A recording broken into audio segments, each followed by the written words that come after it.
Көлсай көлдері Алматы облысы Кеген ауданы Саты ауылының маңында орналасқан.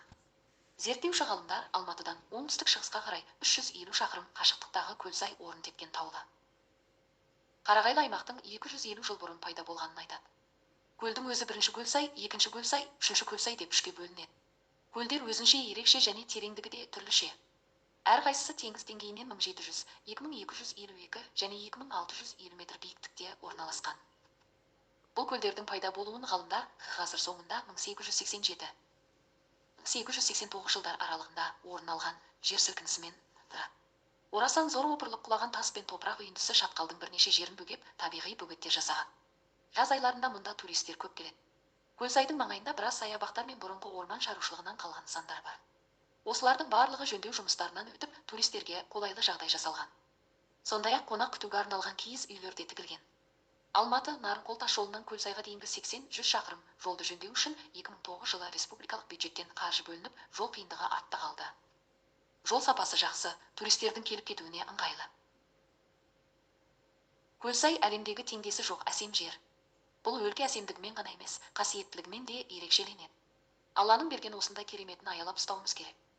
Табиғат ұстаның ұстасы деген рас. Бұл мекен теңдессіз демалыс орны. Ауасы таза, суы тұнық.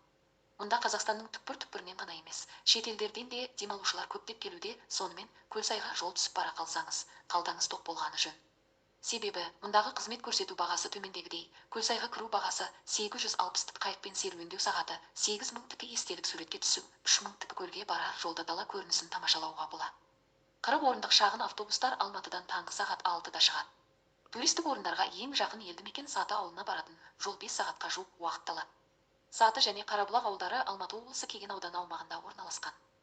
Экскурсия жетекшілерінің айтуынша, осы туристік орындарда жұмыс істеп, қызмет көрсететіндердің барлығы дерлік осы екі ауылдың тұрғындары. Бұл екі ауылда Келинка Сабина және Әкім атты қазақ фильмдері түсірілген. Мұнда келушілердің барлығы қайықпен катамаранға мініп, көркем көлдер аясында фотосессия ұйымдастырғысы келеді. Сондықтан қайықтарға ұзын сонар кезек туындайды. 6 орындық қайық катамаранмен жүзу құны жарты сағатқа 5000 теңге, немесе 1 сағатқа 8000 теңгені құрайды. Атқа міну құны 5000 теңгеден басталады. Мұнда белсенді демалыс үшін барлығы қарастырылған. Қайықпен жүзу, атпен серуендеу, орта Көлсайға жаяу сапар. Қыста көлдердің беті қатып, коньки тебуге арналған мұз айдынына айналады. Спорттық әуесқой балық аулауға рұқсат етіледі. Ұнаса лайк басып комментарий қалдыруды ұмытпаңыздар.